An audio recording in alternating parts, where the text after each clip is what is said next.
Hey, Slay Nation. Welcome back to another episode of the So She Slays podcast. I'm Heather, your host, co-founder, and I'm in studio today with Laura Caruso. She is the founder of Well Psychotherapy in New York City. And she is going to be talking to me because I know dang well y'all been scrolling through your feeds and this has probably come up. Like, if you are a part of a So She Slays, you part of Slay Nation, I guarantee you this has popped up on your timelines a few times, your feed. And we're going to be talking about attachment styles. And what exactly that means, because I feel like social media in general tends to sometimes get this wrong. Sometimes, all the time, maybe mostly get this wrong. So we're going to talk to a professional about what exactly attachment styles are. How do we label them? Are they good? Are they bad? So on and so forth.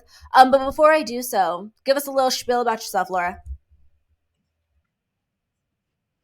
Hi, thanks so much for having me. It's so funny. I have to say for a moment, introducing a professional, right? I have to remind my own clients in sessions of that when they bring therapy information into session.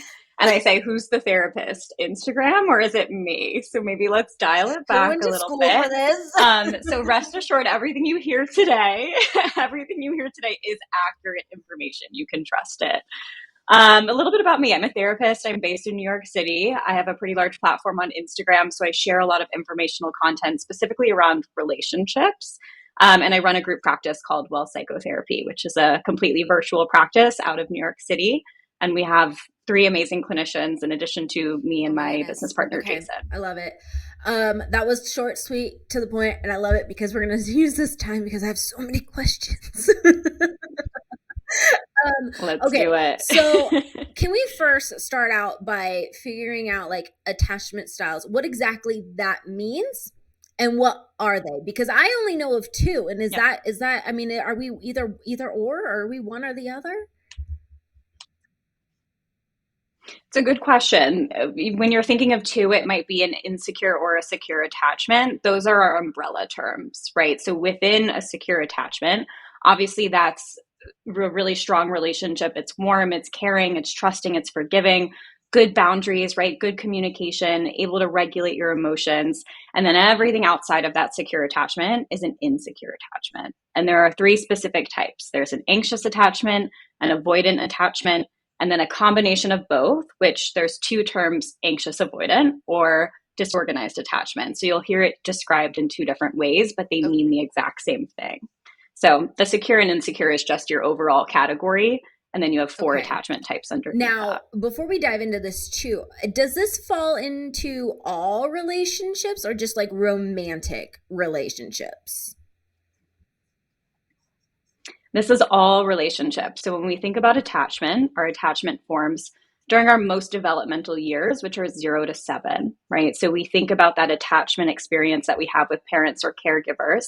And if we are with a parent who's a little bit more distant or dysregulated or very explosive, we're probably going to grow up to have an insecure attachment.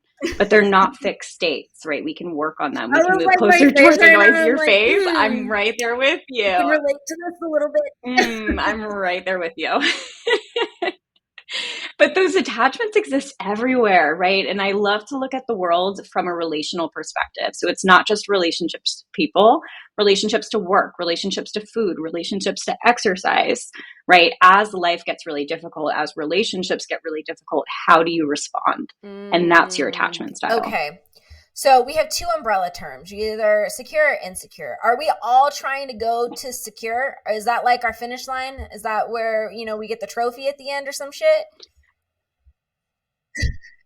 That's the goal, but I will say you're definitely not going to get a trophy. And if you're in a difficult relationship, you're definitely going to step back over that finish line and be chasing it again. So even the best relationships break down sometimes, and it brings back those old patterns.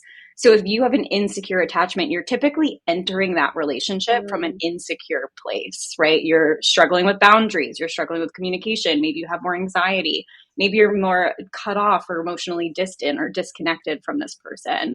If you're entering a relationship with a secure attachment, you're very responsive, you're honest, you're open, you're quick to approach conflict, right? You're not avoiding that conflict, or you're not scared to approach that conflict.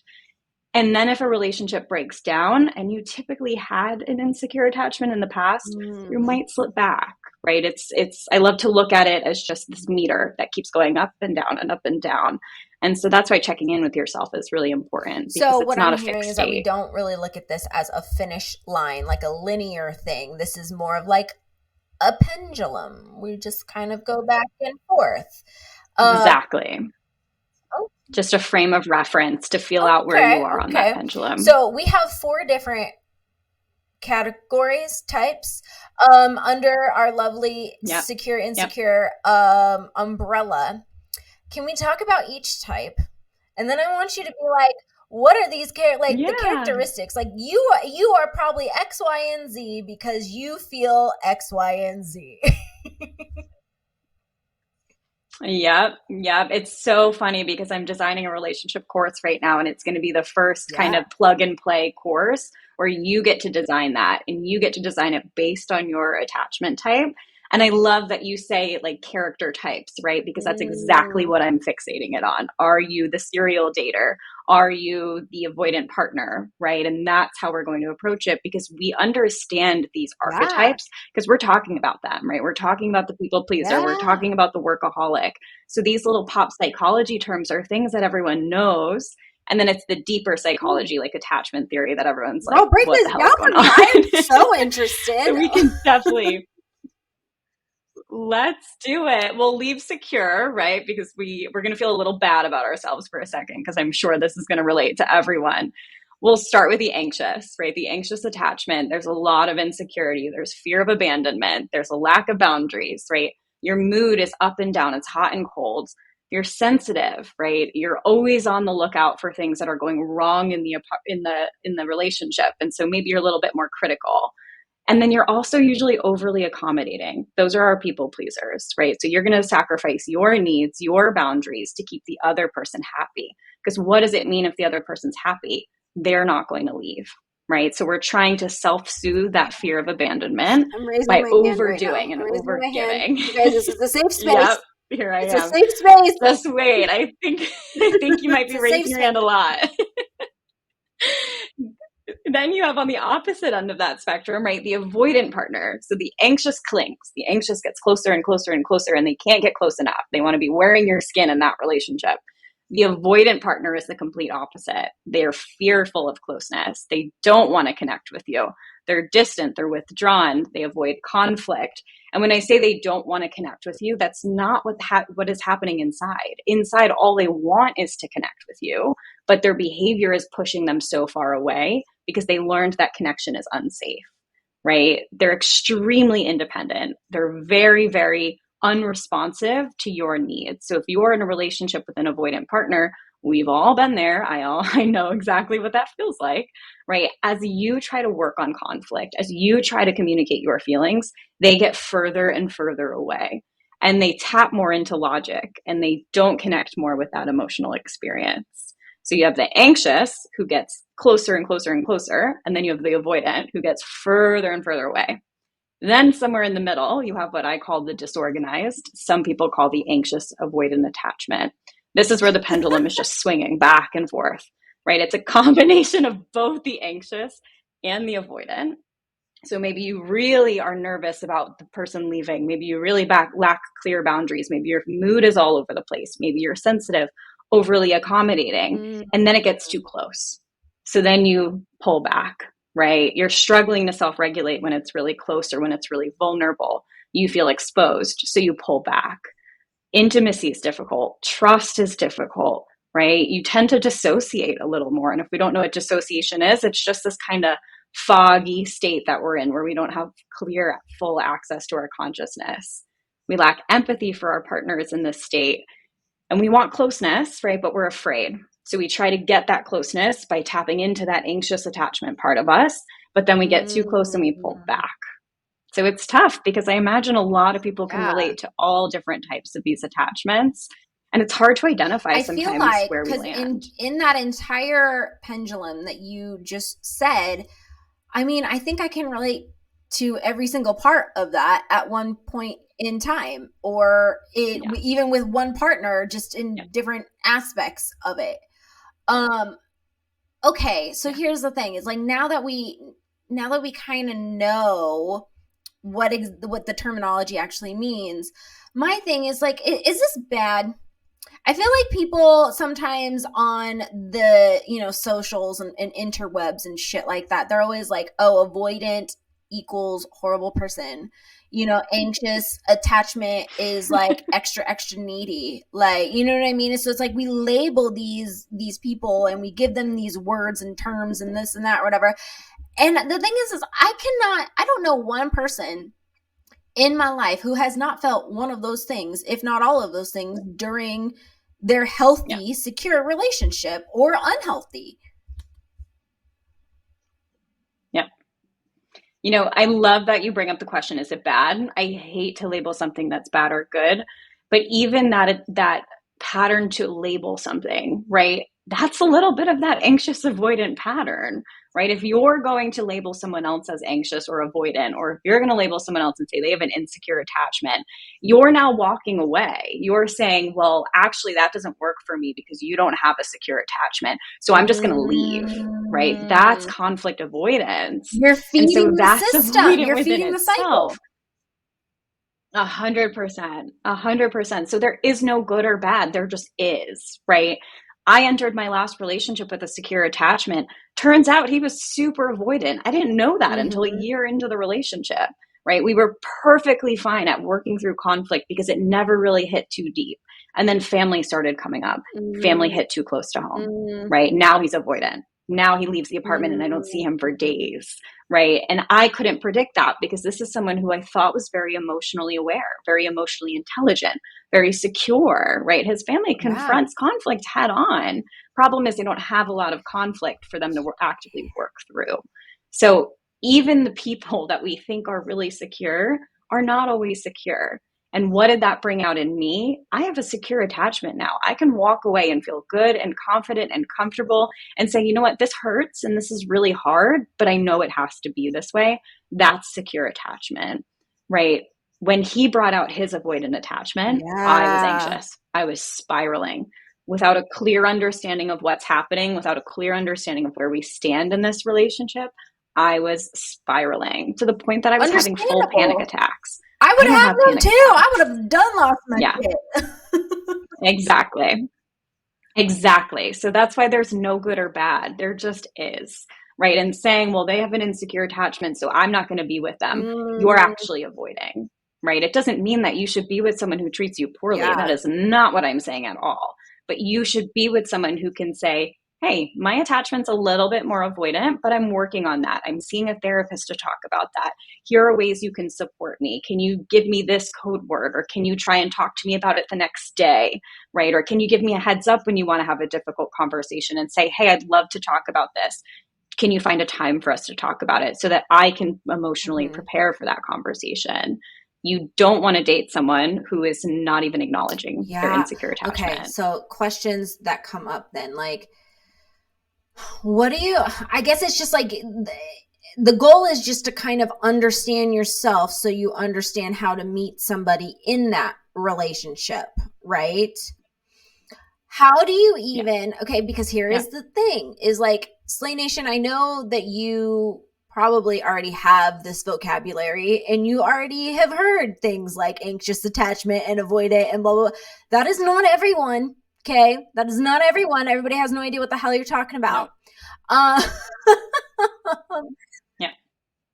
I'm sure there are people who are listening to this who are like, what the heck exactly. is Exactly. attachment? But we've Right. gone through characteristics and feelings, right? That we can hopefully, you can kind of, maybe this is a little bit of a seed planting and y'all can like go out on your own and try to consume some things and come back and actually, maybe have a little bit of an idea of what you might be relating to.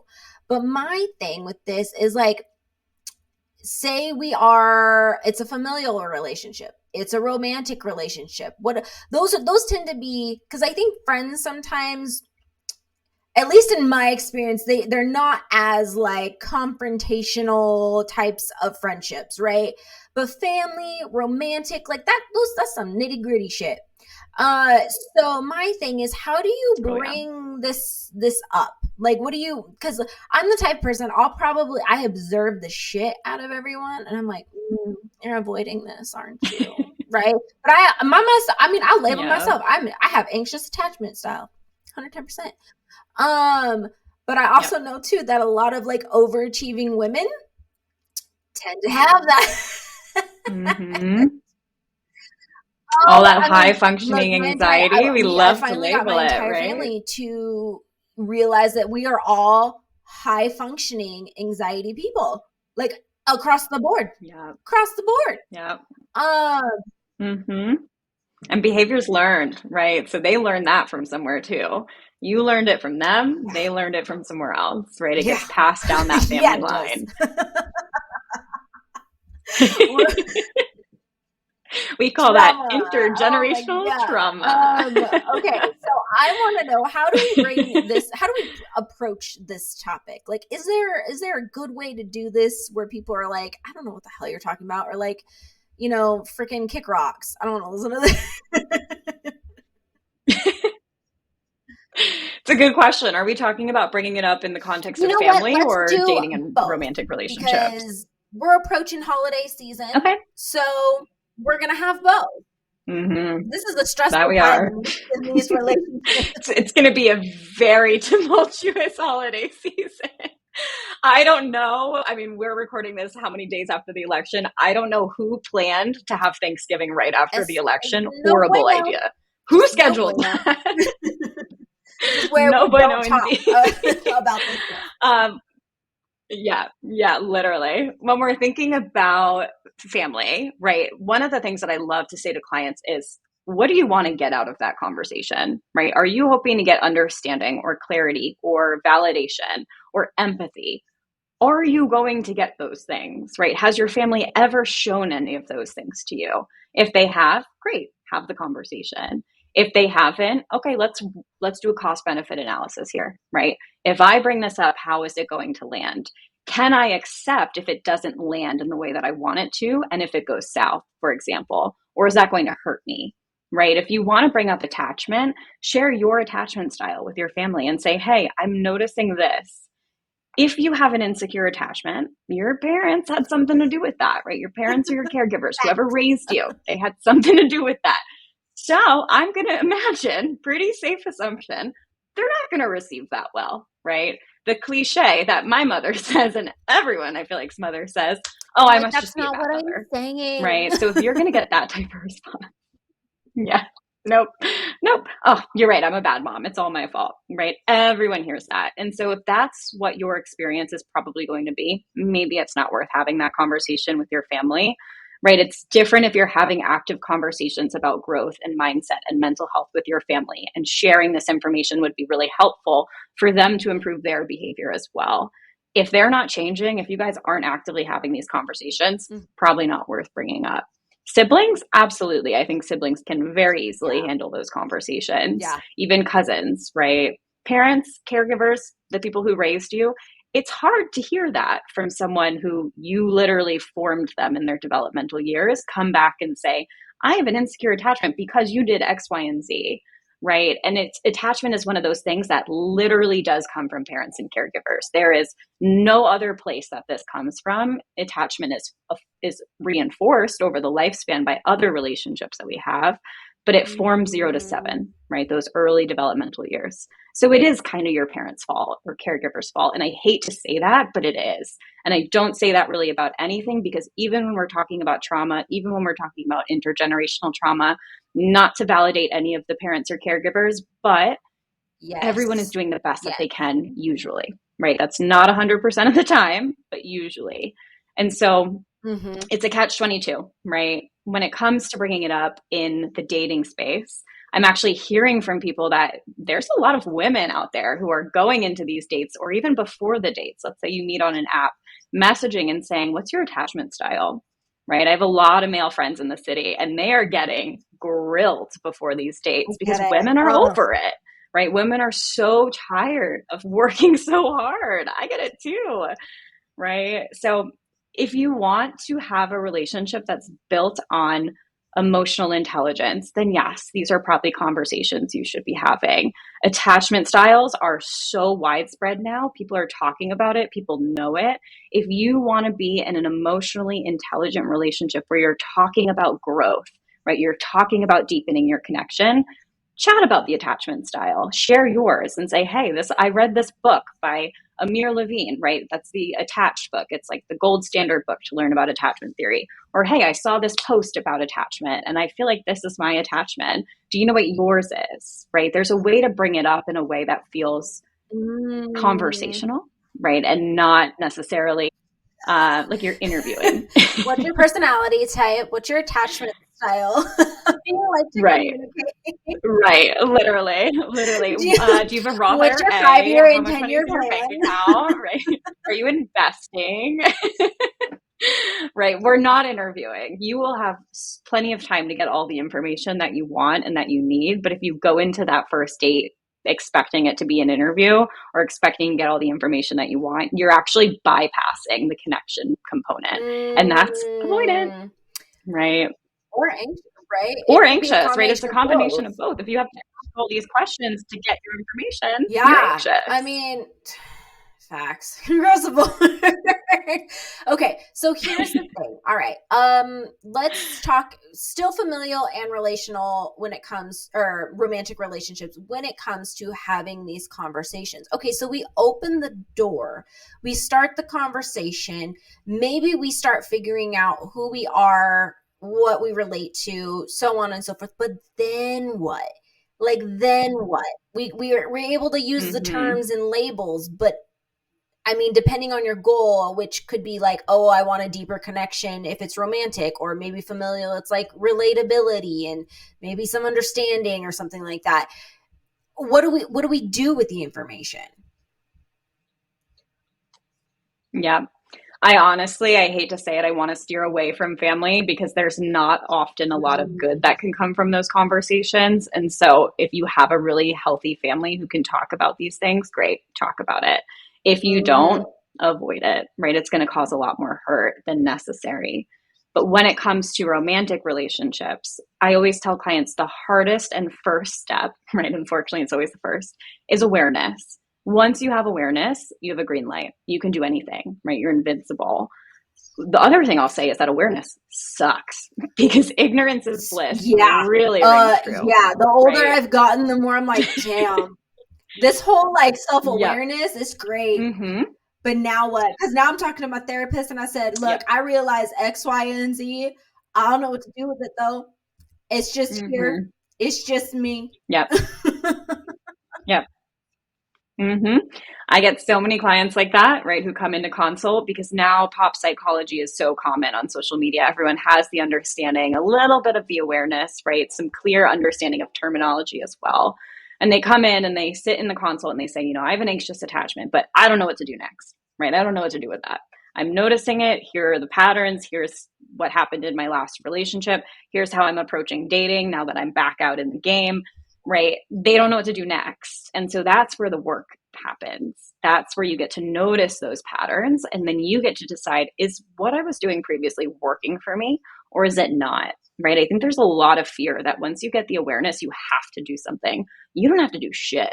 If you're okay with your life as it is, fine. But Yeah. usually, right, we're not okay with it as it is. We don't have to work on it all at the same time.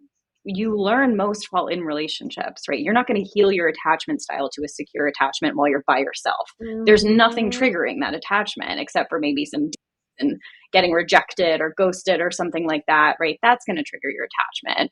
But what's really going to trigger your attachment is when you have a partner who doesn't want to hang out with you on a Friday night Yeah. because they have something else that's going on, right? Or you have a partner who can't sit and have a really difficult conversation with you in that moment because it's not a good time for them. That's when the attachment really gets tested. So you can do all of the work that you want to build the awareness. And I encourage that. I encourage you to go back and look at past relationships and say, how did this attachment play out, right? What did I notice? How did I respond to some of these things? Did I approach conflict, right? When things started to break down, did I try to talk about it? How did I try to talk about it? Was I super abrasive and said like, I don't like that you did that? Or did you try to approach it from a calm perspective and say, hey, I felt this kind of Mm-hmm. way when you did this, right? So thinking about how we navigate some of the complexities of relationships will give you a foundation to then see that play out in real time when you're in that next Jiminy relationship. Christmas. That is so true though too. And I think that there's a level of self-checking. Like I've been doing a lot of self-checking where I'm like, Yeah. this might be my shit. Like because we're so quick to be like, no, they don't talk to me, they're avoidant, they haven't heard from them, I didn't get a good morning, I blah blah blah, something's off, Yeah. something's different, and then like your brain goes freaking 5 million miles a minute. Um and I think sometimes we're Yeah. so quick to blame the other person that we're just like, wait a minute, this is my Yeah. shit. Yeah. Absolutely. Right. It's really easy to push it off onto someone else because then we don't have to do Mm, anything about it. But on the opposite end of that, right, a lot of our anxious people, we actually too take much ownership of sometimes. it and say, well, it's actually my fault. Right. Because what happens if we turn it back on ourselves? The We can change it. Right. Our control. overachievers, The our highly control. functioning anxious people love the control, even when it feels horrible. Right. We would much rather be responsible so that we can feel more in control and actively work towards changing it, even if assuming that responsibility tears It's us down. true. It's Right. true. So my thing, okay, we have a little bit of time left, and I really want to get in because now that we kind of like know, we've hit the surface level. Y'all like take it upon yourself to kind of dig deeper. If y'all need to dig deeper, go see a therapist. Mine's great. Yeah. If you're feeling heavy right now, Yeah, right. you I'm like kind of this should. So is it's this is okay. a You're right where you're little supposed to enlightening. be. Okay, hopefully this is enlightening.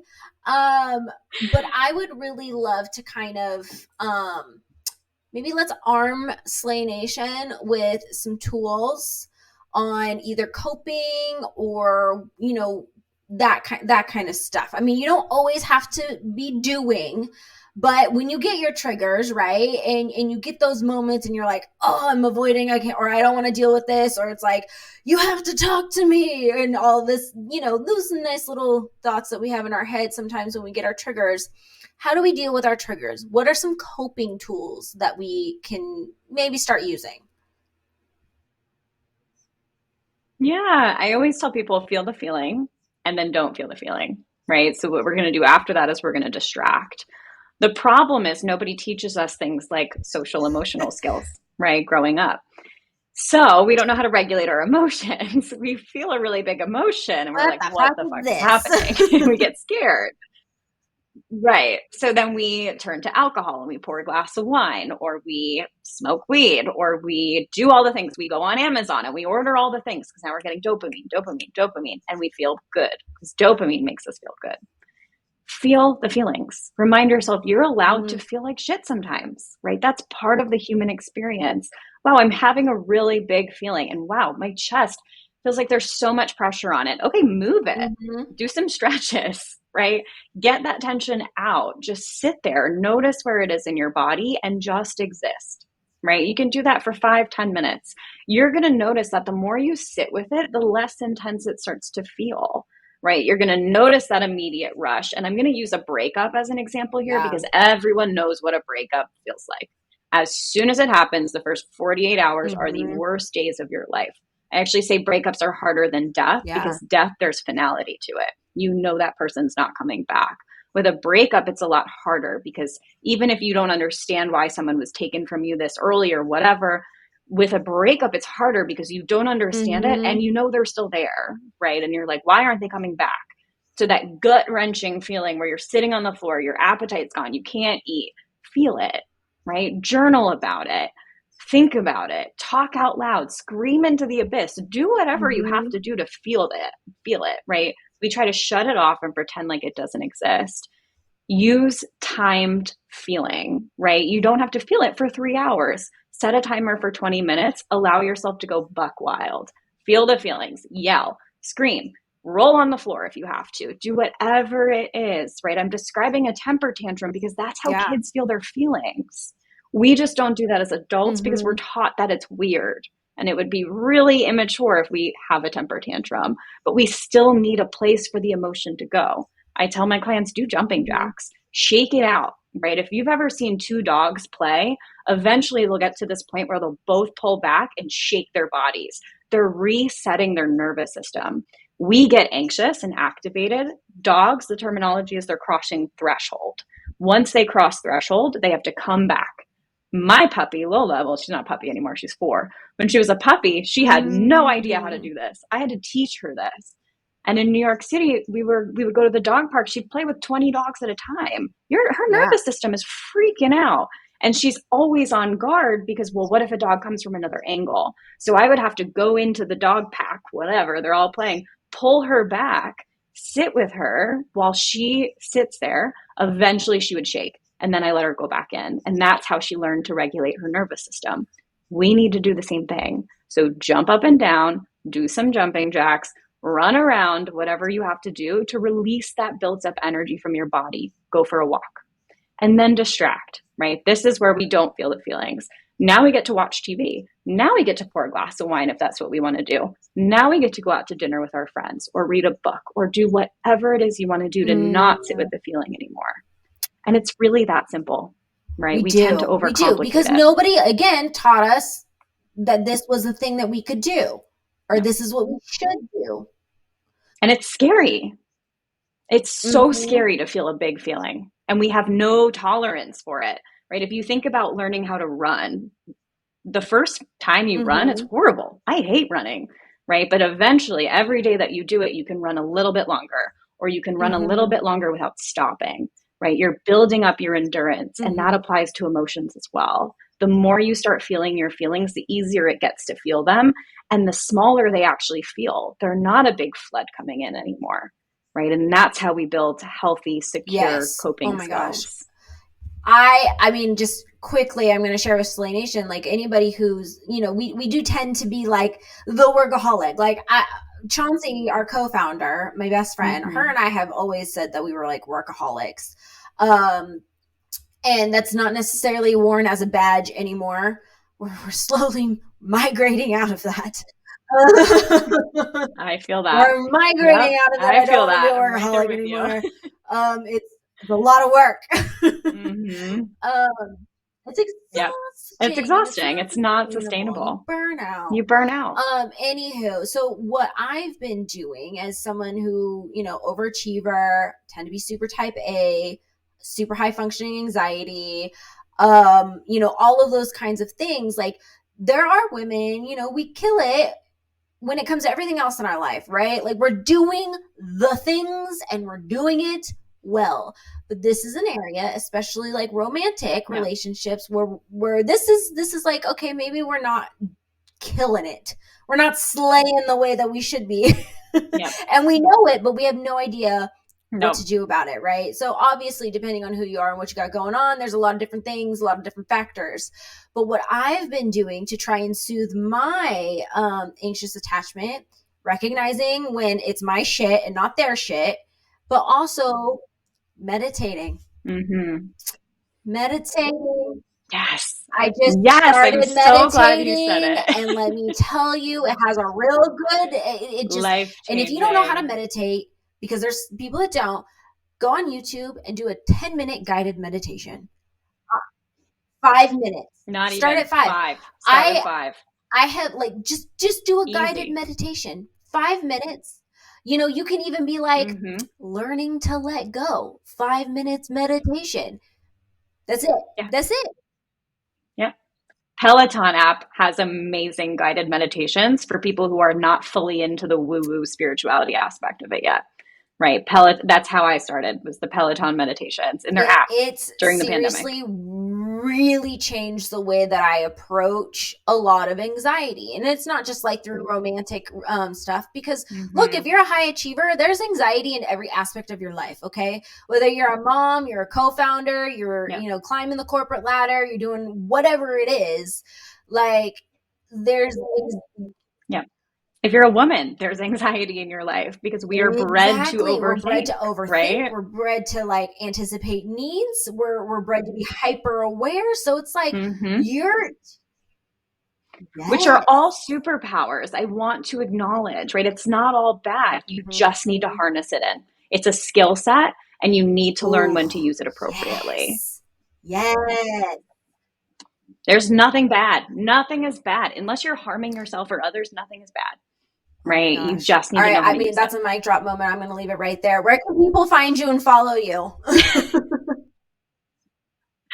My Instagram handle is at lauracaruso.therapy. I'm dabbling a little bit more into the TikTok world. Everyone's pushing me to do it. I don't want to do it, but it's the same handle. So you might see me there. Other than that, Oh my that's gosh. really Her the best content's place to find great. me. So hop on over. That's how we found her. So Thank you. how we found you. It's fun. It's an interesting It little is, corner of the but internet over there. I also share memes every Monday, and I'm not gonna lie, I'll sound see, arrogant for a second. They're fucking good. just So saying. go I'm go just look at them. saying. Laura, thank you so much for joining us. Slay Nation, as always, thank you for listening. And I'm hoping this sparked a little bit of a, little something in your head. Maybe something to think about, maybe something to explore if this is brand Hmm. new. And if it's not brand new to you, I hope you got something, at least some coping mechanisms, because we all know feeling these feels is not an easy thing. No. And remember, you don't have to do anything right now. You don't have to end this podcast and go do all the things and sign up for therapy. Just digest it, Absolutely. right? All Give it a right, few Slay days. Nation, thank you so much for listening. Laura, thanks so much for joining, and we will catch you later. Thanks for having me.